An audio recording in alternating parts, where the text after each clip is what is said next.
Hi students. In today's lecture we will discuss one very important lecture of crystal field stabilization energy, right? And how to calculate crystal field stabilization energy. और इसके बाद हम कुछ important uses देखेंगे coordination complexes के, और ये जो uses हैं ये अक्सर पूछे जाते हैं competitive exams में, IIT में, NEET में और even 12th में बहुत बार पूछे गए हैं, right? So हमें कुछ important compounds के यूजेस याद रखने हैं, राइट? हम आखिरी में वो डिस्कस करेंगे। तो सबसे पहले crystal field stabilization energy, right? जब भी हम स्टेबलाइजेशन की बात करते हैं किसी भी सिस्टम के, तो वो हम उसको रिलेट करते हैं एनर्जी से। अगर हम उसको एनर्जी से रिलेट करें स्टेबलाइजेशन को, तो अगर सिस्टम की एनर्जी डिक्रीज होती है, राइट, तो हम बोलते हैं कि सिस्टम ने स्टेबिलिटी अचीव करी है, राइट? अब जब हम crystal field stabilization energy complexes के केस में बात करेंगे, वो होती है, हमें पता है कॉम्प्लेक्सेस में हम क्या पढ़ रहे हैं, स्प्लिटिंग ऑफ डी ऑर्बिटल्स। जब ऑर्बिटल्स मेटल आयन के पास आएंगे तो मेटल आयन के डी ऑर्बिटल्स हैं उनको दो सेट में स्प्लिट कर देते हैं, राइट? एक हायर एनर्जी ऑर्बिटल होंगे और एक होंगे lower set of orbitals, lower energy set of orbitals, right? अब ये अलग अलग सेट कैसे बने थे? Due to different repulsive forces between ligands and D orbitals, right? Octahedral के केस में जो ऑर्बिटल्स अलोंग द एक्सिस थे वो लिगैंड्स के फेस टू फेस आ गए थे, रिपल्जन ज़्यादा था तो वो एनर्जी में ऊपर चले गए थे, राइट? और बाकी जो थे वो एनर्जी में नीचे चले गए थे, राइट? अब जो भी एनर्जी में नीचे जा रहे हैं ऑर्बिटल्स, स्प्लिटिंग के केस में जो ऑर्बिटल्स एनर्जी में नीचे जा रहे हैं, मतलब जिनकी एनर्जी नीचे डिक्रीज हो रही है, वो स्टेबिलिटी देते हैं कॉम्प्लेक्सेस को, वेयरएस जिन ऑर्बिटल्स की एनर्जी हायर जा रही है वो डीस्टेबलाइजेशन देते हैं ऑर्बिटल्स को, राइट? सो हम जल्दी से पहले क्रिस्टल फील्ड स्प्लिटिंग ऑक्टाहेड्रल में देखते हैं, फिर हम वहाँ से क्रिस्टल फील्ड स्टेबलाइजेशन की एनर्जी डिराइव करेंगे, राइट? और कॉम्पिटिशन्स में क्रिस्टल फील्ड स्टेबलाइजेशन एनर्जी पे बहुत बार क्वेश्चंस पूछे गए हैं, राइट? और स्ट्रेट वे नहीं पूछते हैं, कोई भी आपको कोई कॉम्प्लेक्स दे देंगे ऑक्टाहेड्रल या टेट्राहेड्रल, राइट? सो वो पूछेंगे what is the crystal field stabilization energy, right? तो हम एक एग्जाम पे डिस्कस करेंगे। सो सबसे पहले जल्दी से हम स्प्लिटिंग देखते हैं in octahedral 5d orbitals, right? अगर ये सिमेट्रिक फील्ड होती तो ये सारे डी ऑर्बिटल्स की एनर्जी को बराबर रेज कर देते, 3, 4, 5, राइट? लेकिन ये सिमेट्रिक है नहीं, राइट? सिमेट्रिक क्यों नहीं है? क्योंकि डी ऑर्बिटल्स की शेप अलग अलग है, राइट? उनका जो ओरिएंटेशन है वो 3 डायमेंशन में वो फर्क है, right? So based on that splitting जब होगी सो कुछ ऑर्बिटल्स हायर चले जाएंगे एनर्जी में, कुछ नीचे चले जाएंगे as compare to their average energy और barycentre energy of barycentre. एक बेरी सेंटर होता था, ये बेरी सेंटर क्या दिखाता था? Average energy of D orbitals, right? इन सारे डी ऑर्बिटल्स की एवरेज एनर्जी जो हम डेल्टा ओ लेके चलते थे या 10dq लेके चलते थे। 1 delta O is equals to 10dq, याद रखना। अब देखिए ऑक्टाहेड्रल के केस में जो ऑर्बिटल्स अलोंग द एक्सिस थे, 2 ऑर्बिटल्स, वो हायर चले जाएंगे एनर्जी में क्योंकि वो लिगैंड्स को फेस करते हैं, उनमें रिपल्जन ज़्यादा होता है, राइट? ऊपर चले जाएंगे। ये कौन से ऑर्बिटल थे? dx² - y² dz², इनको हम ईजी सेट ऑफ ऑर्बिटल्स बोलते थे। ऐसे 3 हैं जो नीचे चले जाएंगे, राइट? बिकॉज दे आर, इनके जो लोब्स थे they were between the axis, if you remember, right? So repulsion कम होता है, राइट, विद लिगैंड्स, क्योंकि वो फेस नहीं करते लिगैंड्स को। सो इनकी एनर्जी नीचे चली जाएगी। और इन दोनों के बीच में जो हमने पढ़ा था, जो एनर्जी डिफरेंस है, energy difference between Eg and T2g set of orbitals, इसको हम बोलते थे क्रिस्टल फील्ड स्प्लिटिंग एनर्जी, जो डेल्टा O से रिप्रेजेंट करते थे हम ऑक्टाहेड्रल कॉम्प्लेक्सेस की। और ये कौन से ऑर्बिटल्स थे? dxy, dyz, dzx, ये 3, ये याद रखेंगे, राइट? अब क्रिस्टल फील्ड स्टेबलाइजेशन एनर्जी आप ध्यान से देखेंगे। देखिए जो एवरेज एनर्जी है क्रिस्टल फील्ड स्प्लिटिंग पे, जो हमारी एवरेज एनर्जी है डी ऑर्बिटल्स की, वो कितनी है? ये बेरी सेंटर के अलोंग जो जा रही है 10dq और डेल्टा। स्प्लिटिंग पर, राइट, आफ्टर स्प्लिटिंग जो एवरेज एनर्जी है वो हमेशा सेम रहेगी, राइट, डी ऑर्बिटल्स की। अब एवरेज एनर्जी सेम रखने के लिए दो ऑर्बिटल्स जिनकी एनर्जी इंक्रीज हुई, राइट, उतनी ही इन तीन ऑर्बिटल्स की एनर्जी डिक्रीज हो जाएगी, राइट, जिससे कि मीन एनर्जी सेम रहे, राइट। और जिनकी एनर्जी इंक्रीज हो रही है इसे हम बोलते हैं डीस्टेबलाइजेशन energy, crystal field destabilization energy. और जिनकी एनर्जी डिक्रीज हो रही है इसको हम बोलते हैं क्रिस्टल फील्ड स्टेबलाइजेशन एनर्जी। अगर कोई इलेक्ट्रॉन इसमें एंटर करता है, राइट, सो वो स्टेबलाइज होता है, राइट, बाय व्हाट एनर्जी, वो हम देखते हैं। अब देखिए एवरेज मीन एनर्जी कितनी रहनी है हमारी, 10 DQ रहनी है या डेल्टा रहनी है। जब डेल्टा से हम देखते हैं तो जो तीन ऑर्बिटल्स हैं जिनकी एनर्जी नीचे चली गई, राइट, इनकी एनर्जी 0.4 डेल्टा ओ से नीचे चली गई, 0.4 डेल्टा ओ या 4 DQ अगर हम DQ के टर्म्स में लें, राइट। और इसको हम नेगेटिव साइन से दिखाएंगे। Negative mean represents energy is decreased, right. तो ये वाले ऑर्बिटल सिस्टम को स्टेबलाइजेशन देंगे। This will be a crystal field stabilization energy. अब अगर हम इसकी बात करें, इनकी एनर्जी इंक्रीज हो गई, अब मीन एनर्जी सेम रहनी है, 4 तो इसकी कम हो गई, राइट, और इसकी क्या होगी, माइनस सिर्फ रिप्रेजेंट कर रहा है आपका दैट एनर्जी इज डिक्रीजिंग। और इनकी एनर्जी क्या हो जाएगी, -0.6 या 6 DQ। टोटल कितनी हो गई, 10। मीन एनर्जी सेम रही, एवरेज एनर्जी जो है आपकी डी ऑर्बिटल्स की वो सेम रही, राइट। जितने से एनर्जी बढ़ी उतने से ही एनर्जी डिक्रीज हो गई, right. So this is very important. Average energy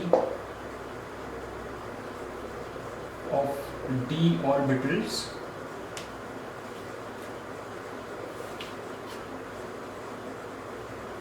will remain same, right, after splitting. So पहले पॉइंट है व्हाट इज द डेफिनेशन, क्या है स्टेबलाइजेशन। स्टेबलाइजेशन क्रिस्टल फील्ड, ये आपकी डेफिनेशन है क्रिस्टल फील्ड स्टेबलाइजेशन एनर्जी की। Stabilization achieved by splitting of D orbitals, right. अब ये स्प्लिटिंग जो हुई है डी ऑर्बिटल्स की, इससे स्टेबलाइजेशन कैसे अचीव होगी, जब electrons lower set of orbital में जाएंगे, जो बेरी सेंटर के नीचे जो हैं ऑर्बिटल्स, जब इलेक्ट्रॉन्स इसमें एंटर करेंगे तो वो स्टेबलाइजेशन एनर्जी देंगे सिस्टम को, स्टेबलाइज करेंगे सिस्टम को या कॉम्प्लेक्स को। जब यहाँ जाएंगे तो वो कॉम्प्लेक्स को डीस्टेबलाइज करेंगे इलेक्ट्रॉन्स, क्योंकि इनकी एनर्जी हाइयर है। Higher energy always means system is less stabilized, destabilized. Average energy of D orbitals will remain same, right.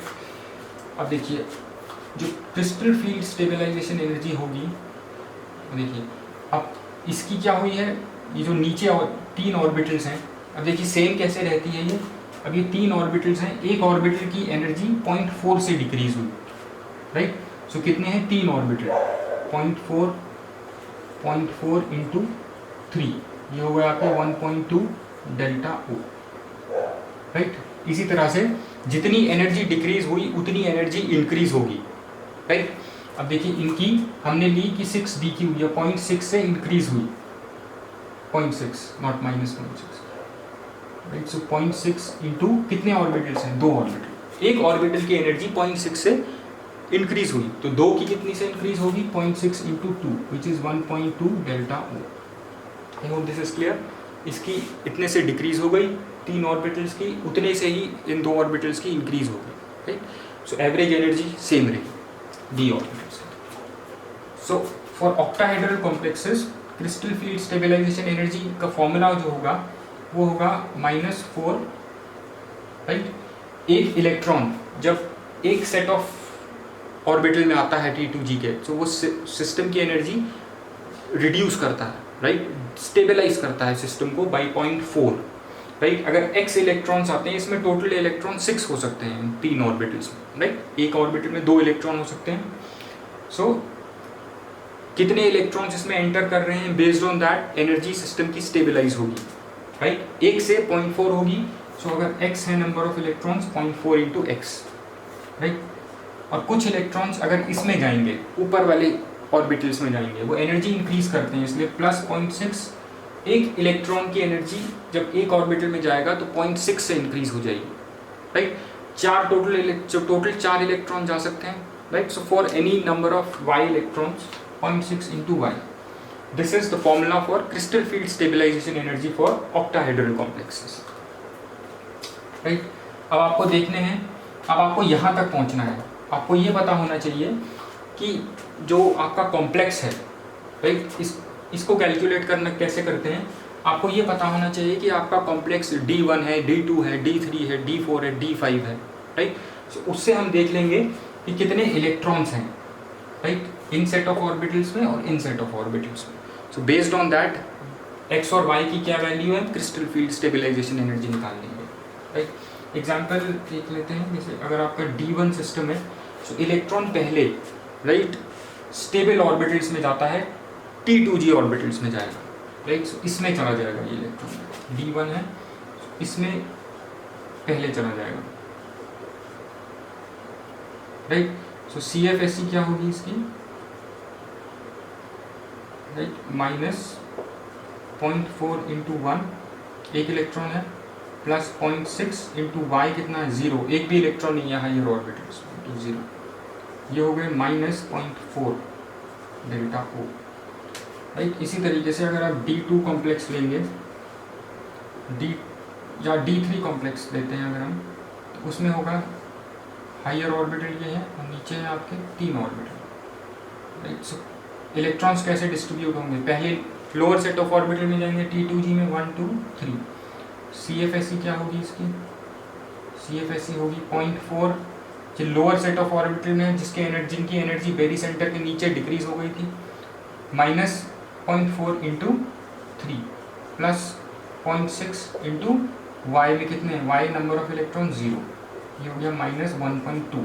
सो इतने से सिस्टम की एनर्जी क्या हो गई, स्टेबलाइज होगी, कॉम्प्लेक्स की एनर्जी स्टेबलाइज हो गई, राइट।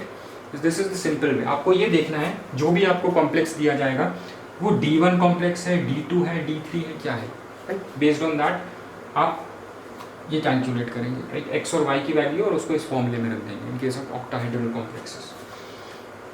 अगर मान लिया जाता है D4 है, राइट, अब D4 के केस में जो मैक्सिमम इलेक्ट्रॉन यहाँ पे जा सकते हैं वो है 3, और फोर्थ इलेक्ट्रॉन यहाँ जाएगा, या तो यहाँ जाए EG ऑर्बिटल्स में जाए, राइट, या T2g ऑर्बिटल में जाए। वो क्या डिसाइड करता था, इफ यू रिमेंबर हमने पहले भी किया था, डेल्टा O, तो दूसरी चीज़ थी पेयरिंग एनर्जी।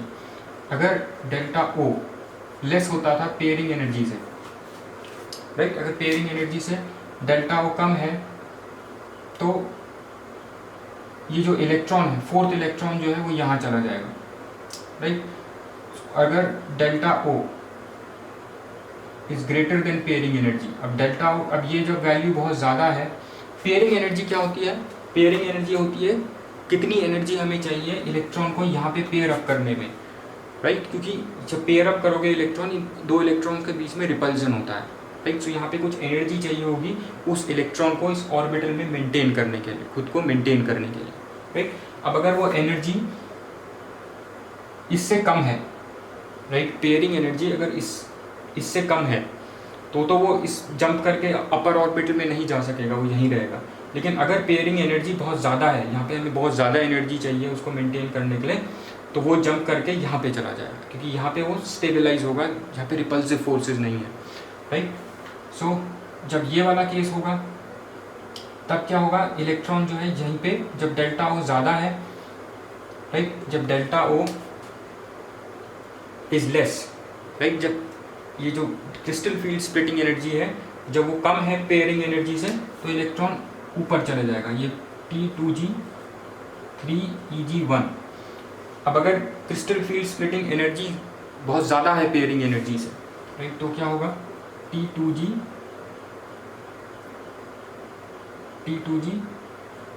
4, राइट। जब ये बहुत ज़्यादा है तो इलेक्ट्रॉन जंप करके हायर ऑर्बिटल में नहीं जाएगा, राइट, क्योंकि पेयरिंग एनर्जी कम है, तो ये यहीं पे पेयर अप हो जाएगा इस ऑर्बिटल में, Eg0। अब क्रिस्टल फील्ड स्प्लिटिंग एनर्जी यहाँ से कैसे निकलेगी, अब देखिए T2g में कितने 3 इलेक्ट्रॉन्स हैं, राइट, दैट इज x की वैल्यू कितनी है 3, 0.4 into 3 plus 0.6 into 1 minus 0.4 into 3 0.6 into 1। यहाँ पे कितना है, यहाँ पे माइनस 0.4 इंटू 4, ये होगी राइट। हायर सेट ईजी में कोई भी नहीं है इस सेकंड केस में, इलेक्ट्रॉन यहीं पे ये पेयर अप हो जाएगा ऐसे राइट, और यहाँ पे कोई भी इलेक्ट्रॉन नहीं है, सो चारों इलेक्ट्रॉन T2G सेट में है। और कैलकुलेशन करेंगे तो CFSE x की वैल्यू 4 है, तो यहाँ पे रख देंगे, ये आपको आ जाएगा right. I hope this is clear. और एक छोटी सी चीज़ हमने और पढ़ी थी, जब क्रिस्टल फील्ड स्प्लिटिंग एनर्जी कम होगी राइट, जब ये कम है दैट मीन्स उस केस में जो आपका जो लीगैंड होगा वो वीक फील्ड लीगैंड होगा राइट। और जो ये क्रिस्टल फील्ड एनर्जी जिन कॉम्प्लेक्सेस में बहुत ज़्यादा होती है उसमें लीगैंड स्ट्रॉन्ग फील्ड लीगैंड होते हैं। जब स्ट्रॉन्ग फील्ड लीगैंड होगा तो ये सेकेंड वाला केस बनेगा राइट, इलेक्ट्रॉन यहीं पे पेयर अप हो जाएगा नीचे वाले ऑर्बिटल में। और जब क्रिस्टल फील्ड स्प्लिटिंग एनर्जी कम होगी वीक फील्ड लीगैंड्स के केस में, तो इलेक्ट्रॉन हायर ऑर्बिटल में जाके एंटर करेगा राइट। ये आप याद रखेंगे, ये हमने पहले भी पढ़ा right. So I hope this is clear.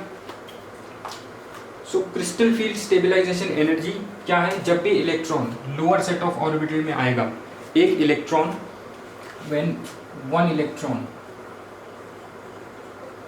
enters T2G set of orbitals, it will stabilize, it will achieve stabilization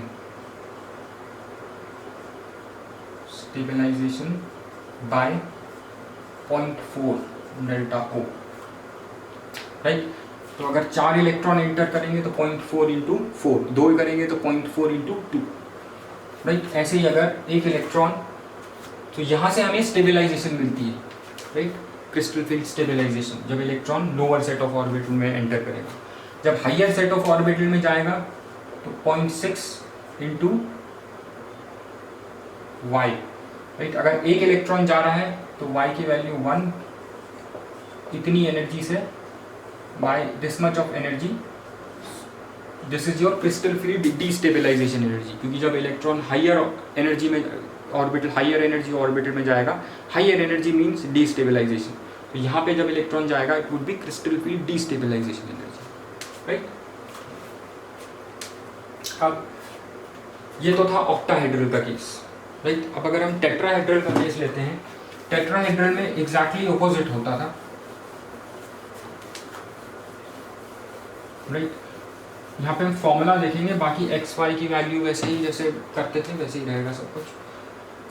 अब देखिए टेट्राहेड्रल के केस में क्या होता था, जो हायर अप ऑर्बिटल होते थे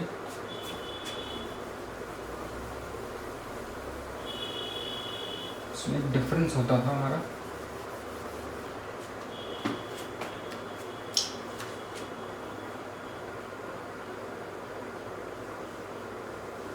इसमें ये वाले ऐसे ऐसे होते थे, ई सेट ऑफ ऑर्बिटल होते थे वो नीचे आते थे और ऊपर टी सेट ऑफ ऑर्बिटल चलते थे राइट। और इनके बीच का जो एनर्जी डिफरेंस होता था वो क्या होता था, डेल्टा टी से हम रिप्रेजेंट करते थे टेट्राहेड्रल कॉम्प्लेक्सेस के केस में। और ये हमारा होता था बेरी सेंटर राइट, जो होता था डेल्टा टी या 10dq। अब देखिए जब दो ऑर्बिटल्स नीचे हैं इस केस में राइट, dx² माइनस y² और dy², ये नीचे हैं और ये वाले ऊपर हैं राइट। अब देखिए जब ये नीचे हैं तो इनकी अब एवरेज स्प्लिटिंग के बाद एवरेज एनर्जी डी ऑर्बिटल्स की सेम रहेगी, ये हम ध्यान रखेंगे राइट। अब देखिए इनकी एनर्जी 2 है तो 0.6 डेल्टा टी से कम हो जाएगी, इनकी क्या हो जाएगी प्लस 0.4 डेल्टा टी राइट।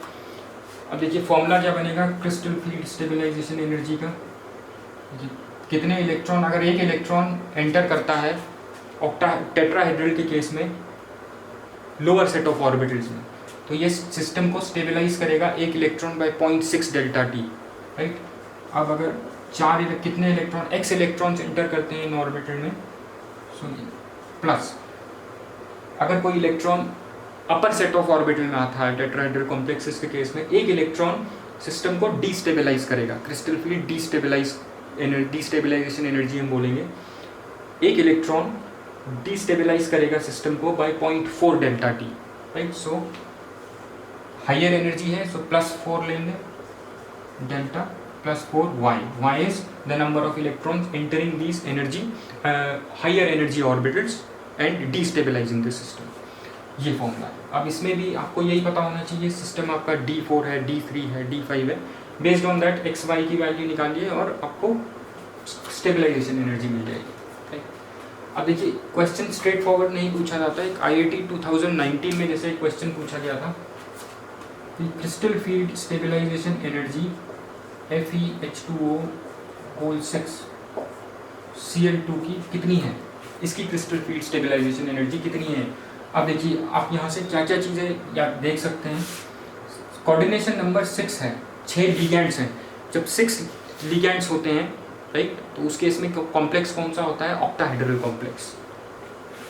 इसको हम बोलते थे कोऑर्डिनेशन नंबर 6। इसका मतलब ये क्या है, ऑक्टाहेड्रल कॉम्प्लेक्स, राइट। अब देखिए यहाँ पे आयरन की हमें देखना है कि आयरन के ऑर्बिटल्स स्प्लिट होंगे, राइट। सो हमें देखना है ये D1, D2, D3, D5 में से क्या है, राइट। सो हमें पहले इसकी ऑक्सीडेशन स्टेट चाहिए होगी, राइट। अगर हम इसको पानी में डालेंगे तो ये बनेगा 2- प्लस 2 क्लोरीन है, राइट। अब इसमें आयरन के ये है कॉम्प्लेक्स आयन, इसमें ऑक्सीडेशन स्टेट क्या होगी आयरन की, X plus water is a neutral ligand, right. So 0 × 6, right, equal to, sorry ये प्लस होगा, राइट, ये नेगेटिव आयन है, सो ये प्लस पॉजिटिव चार्ज होगा, +2, X is equals to +2।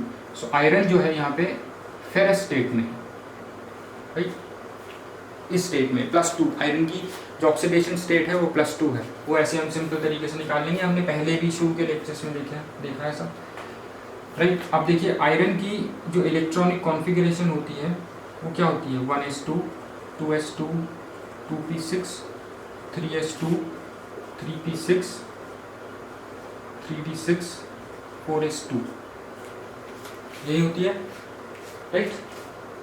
This is the electronic configuration for iron, right.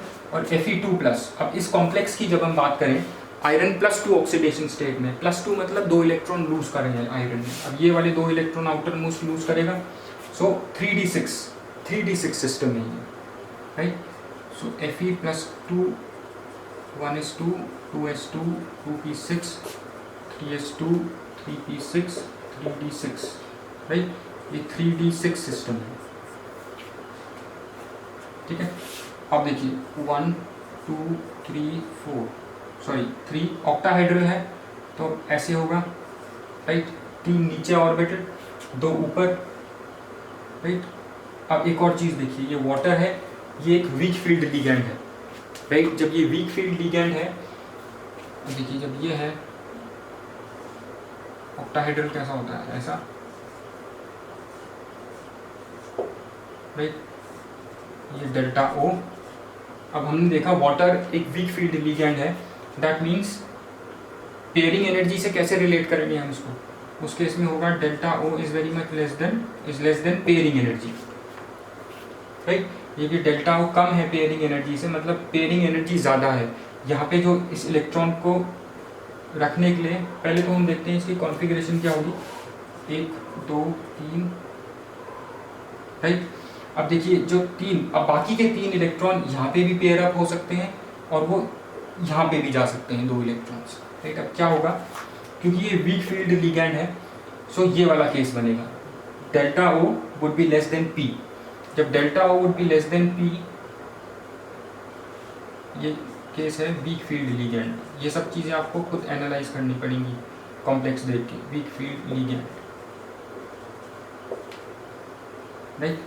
Weak field ligand है तो ये है, तो बाकी के 3 इलेक्ट्रॉन में से वीक फील्ड लिगेंड है तो इलेक्ट्रॉन्स जो हैं इसमें भी एंटर कर जाएंगे अपर सेट ऑफ ऑर्बिटल्स में, राइट, क्योंकि ये क्रिस्टल फील्ड स्प्लिटिंग एनर्जी कम है पेयरिंग एनर्जी से, पेयरिंग एनर्जी ज़्यादा है, राइट। अगर हम यहाँ पे इलेक्ट्रॉन को रखना चाहते हैं पेयर अप करके तो वो ज़्यादा एनर्जी चाहिए होगी, राइट। सो बेटर है वो ऊपर चला जाएगा, ऊपर से अपर सेट ऑफ ऑर्बिटल्स में चला जाएगा। यहाँ पे भी होगा, यहाँ पे भी होगा, 5 हो गए, छठा यहाँ पे आएगा। तो इसकी क्रिस्टल फील्ड स्प्लिटिंग एनर्जी कैसे निकलेगी, ये ऑक्टाहेड्रल कॉम्प्लेक्स है, राइट। सो फॉर्मूला क्या होता था ऑक्टाहेड्रल कॉम्प्लेक्स का, -4y, राइट, यही फॉर्मूला होता था।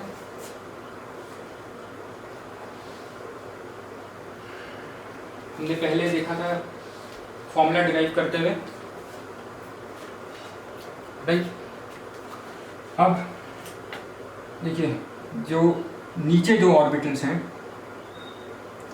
Right,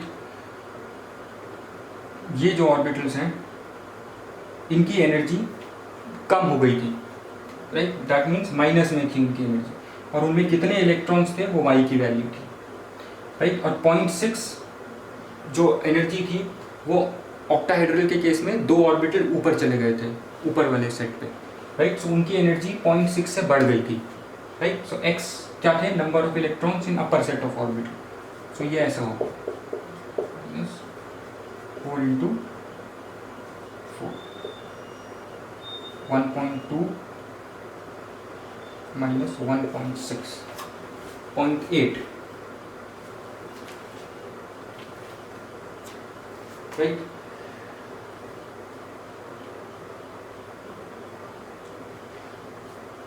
-1.6 + 1.2, this would be